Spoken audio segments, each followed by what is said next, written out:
Well, we're here on day 13 of the Wild Atlantic Way Challenge, and we've stopped for a cup of tea and a scone. Compliments of Stephen here. It was on the house, which was a lovely gesture from somebody who was never met us before. And this is exactly what's happening to us each day as we go along the Wild Atlantic Way. We're sitting here on a nice calm day. The sun has gone in at the moment, but we're sitting outside Molly's old tea room. And in fact, it's when I say Molly, I mean I'm asking questions to myself already as to who is Molly, and it's Molly Gallivan. Stephen, how are you? Hi, I'm sorry if you're Johnny and Patrick. And Patrick, how are you doing? Good. As I just mentioned there in the video, we've never met before, and I mean I just went in for a cup of coffee, a cup of tea, and straight away when you realised what we were doing, it was on the house, which is a lovely gesture. Oh God, sure. I mean those little things mean a lot. It's people like you, that we should appreciate more and more. Yeah. Tell me about Molly Gallivan. Who was Molly Gallivan? Molly Gallivan was the original owner, and she was a widow with 7 children.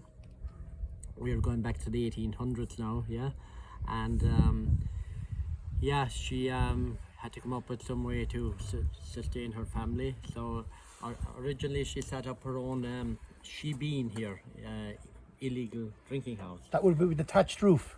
Thatched roof, but it's she had her own still then to make her whiskey, the poaching. Oh, the poaching, fair play to her. So and then as this road that you're probably on today developed into a tourist route, she set up her own cottage industry here, doing her knitting and her spinning and whatever, and sell it off to the passing tourists. So wow. Molly became quite a famous lady in this area here, yeah. And the family have been involved down to the years, have they? Yeah, the last one of Molly's descendants to live in the cottage was her great grandson Jeremiah Gallivan, and he died in 1997. And then his one remaining sister sold off the old cottage in Farrow. Okay. And because of the history here and whatever, and we just our family decided to buy it. My good wife Frances and myself, and turn it into a little visitor centre. No. Where, You have the old house there. Yeah, that's Molly's cottage. Yeah, it's originally a single-story cottage with a thatched roof, and then it was raised and slated in the early 1900s. Yeah. And all we done was just left it as it was and preserved it, the same with her farm, we preserved that as well. And all the animals around them and all the other farm machinery just as it was back then. And here at Molly's today now, I mean, you've got your tea room there. There's a lovely shop there where people can purchase items. Tell us about this, please. Yeah, well, I suppose the main thing is that people come to visit Molly's, cottage and the traditional farm, and get a good experience of what it was like to live here in rural Ireland all those years ago, 150 years ago, yeah. Yeah. And we have the facilities. Then we have a tea rooms. As I said, my good wife Frances does all it's all home baking, home produced cooking and soups and all that, yeah. I mean, I can recall passing here maybe 2 years ago, and at the time, you had a lot of the European trade and the American trade, Chinese. There were people from all nationalities here, but with COVID-19, things have changed, and I mean, we're seeing this with everybody we talk to. I mean, are you finding that? Well, that's probably obviously that it's more Irish people now that are passing by Molly's old tea room and Molly's house.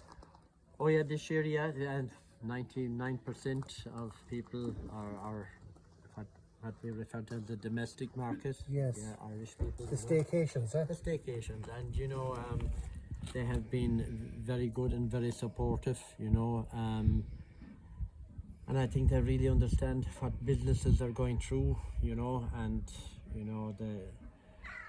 the lack of the foreign visitor is massive, massive. But hopefully it's just 1 year, Now, one thing that I have to ask you, I'm looking at a number plate 106 XUE.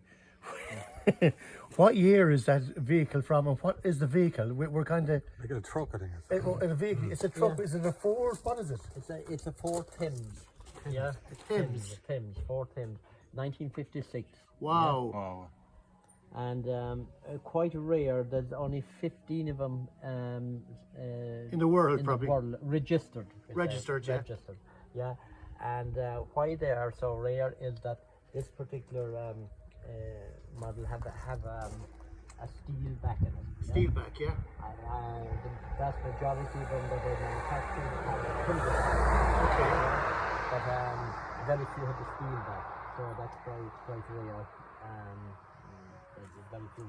Actually, I think 12 out of that 15, if I remember it right in my research, are in Australia. Okay. But I mean, and what would they have been used for? I'm looking there at the container for the old milk there, and I'm looking at a barrel for was that the poaching? Yeah, the poaching. I suppose they were the first step up from the donkey car or Yes, the horse and car. yes. Kind of thing. Well, you had the tractors and that. But I remember a neighbour of mine, Jim Hallisey, and he worked in the local creamery. Yeah, and he had one of them, and he used to bring his. He was a farmer also, and he used to load his cans at it in the morning and bring it in. But yeah, you'd hear it start in the morning to give quite a while in the winter To warm up, especially, yeah. to warm up, and then probably when it started, the battery would run down, and he'd be out with his starting handle, Yeah. kind of thing, So I mean, I take it it's in that position for a couple of years now. That truck. But this truck, would you believe it now that will be there for the season until I take it home? When you say you take it home, would it start if I try to start it now? Oh yeah. Once you prime it up, and then this is no joking. She's ready for the road. She'll hit. Mightn't be the first, but the second time, yeah, off she'll go. Now, yeah. just finally, Stephen, Yeah. Stephen, you've got a bottle here in front of me. Molly Gallivan's Pure Irish what? Poaching. The Spirit of Ireland, Banane Kenmare Co.Kerry. Info at mollygallivans.com. And there's a picture of your premises. Triple distilled, see I'm doing this without glasses now, triple distilled in the hills of Ireland. And is this the real McCoy, Stephen? Or is it holy water? Or both? Yeah, both. Yeah, we can refer to it as holy water as well. But yeah, it's the real McCoy, and it's a sample of what Molly would have made back in the day. Yeah. Wow. And now, of course, we are.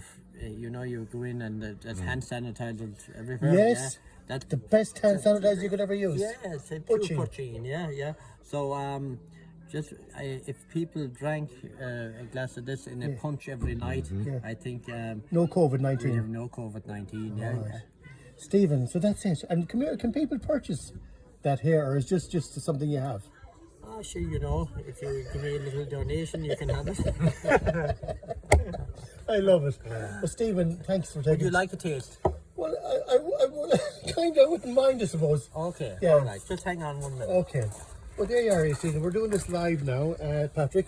I mean, there is the bottle of Molly Gallivan's fine Irish poaching. Patrick, who would have ever thought that we'd be sampling poaching on the Wild Atlantic Way Challenge? I mean, compliments of Nova Vita and the crew, that we're sampling the poaching here. He's gone in, Stephen's gone in getting a glass. This is all live, by the way. Nothing planned.